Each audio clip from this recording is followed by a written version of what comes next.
ওয়াহাবিরার কোন যারা কাফাই লিতিও ওয়াহাবিরারে বলে কইছে আমি আর আপনি আইলে বেলা সমস্যা। তারা বলে থানাত গিয়া বলে কইছে মনে হয় যেন থানার অফিসাররা নকশবন্দিরও চিনে না, তাহিরিরও চিনে না। তাহিরিয়া নকশবন্দি পাকিস্তান তাই নাই, বাংলাদেশের সন্তান। আমরা জানি আমাদের অধিকার কিভাবে আদায় করতে হয়। আমি পূর্বে বলেছি, এখনো বলি, সুন্নিরা ঘুমন্ত সিংহ, জাগ্রত করলে খবর আছে।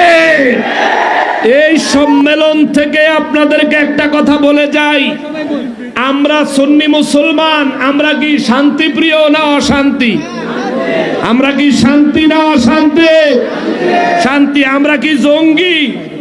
বলেন জঙ্গি?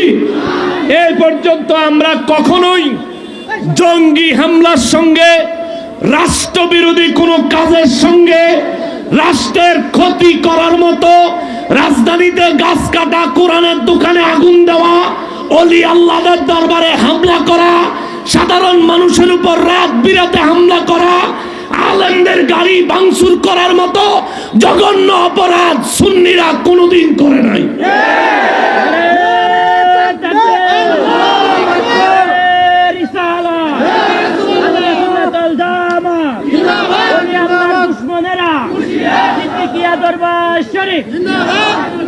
এখন তার মানে বোঝা গেল কি, এই জীবনে আমরা কখনো দেশের ক্ষতি হয়, মানুষের অসুবিধা হয় এমন কোনো কাজ করি নাই। এখন আমরা হইলাম শান্তিপ্রিয়। এই শান্তিপ্রিয় মানে কি আমরা ফুতাই গেছি? কথা কর না, ফুতাই গেছি। ওরা আমাদেরকে হামলা করার হুমকি দেয়, ওরা প্রশাসনের কাছে অন্যায়ভাবে আমাদের বিরুদ্ধে মিথ্যাচার করে, মিথ্যা অভিযোগ করে।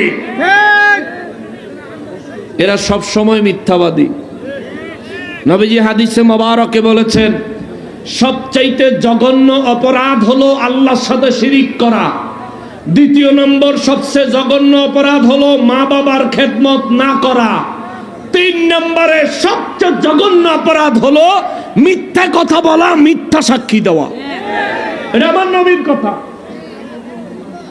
তাইলে যারা আমার বিরুদ্ধে, গিয়াসউদ্দিন আর তাহেরি ভাইয়ের বিরুদ্ধে যারা থানায় গিয়া লিখিতভাবে মিথ্যাচার করলো, আল্লাহ দেখে নাই? কথা কন, আল্লাহ দেখে নাই? বিচার হইতো না? হইব, হইব, হইব।